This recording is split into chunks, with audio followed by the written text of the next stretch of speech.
জুবাইদা খাতুনের রহস্যজনক মৃত্যুর ঘটনাকে কেন্দ্র করে শনিবার উত্তপ্ত হয়ে ওঠে কৈলাসহরের বাপুর বাজার এলাকা। নিরপেক্ষ তদন্ত এবং দোষীদের বিরুদ্ধে কঠোর আইনি ব্যবস্থার দাবিতে এনএসইউআই এর নেতৃত্বে ছাত্রীরা বিক্ষোভ মিছিল ও পথ অবরোধ কর্মসূচি পালন করেন। বিক্ষোভকারীদের অভিযোগ, ঘটনার পূর্ণাঙ্গ ও নিরপেক্ষ তদন্ত নিশ্চিত করে প্রকৃত দোষীদের দ্রুত আইনের আওতায় আনতে হবে। পথ অবরোধের জেরে কিছু সময়ের জন্য এলাকায় যান চলাচল ব্যাহত হয়। পরিস্থিতি নিয়ন্ত্রণে ঘটনাস্থলে পৌঁছান কৈলাসহরের মহকুমা পুলিশ আধিকারিক।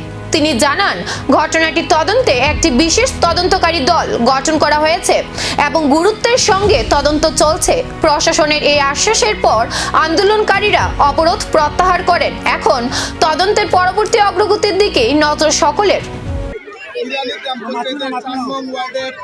বাসিন্দা বড়হলা স্কুলের একজন ছাত্রী, দশম শ্রেণীর ছাত্রী জুবাইদা আক্তারের মৃতদেহ মিলে ভিলাচড়া একটা ঘন জঙ্গলের ভিতরে।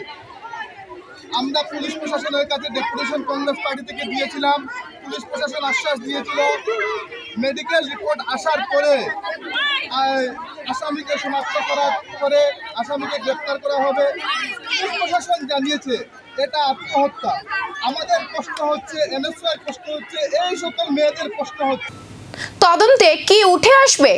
জুবাইদা খাতুনের মৃত্যুর প্রকৃত রহস্য উদ্ঘাটন এবং দোষীদের বিরুদ্ধে কি ব্যবস্থা নেওয়া হয় সেদিকে এখন নজর রাজ্যবাসীর।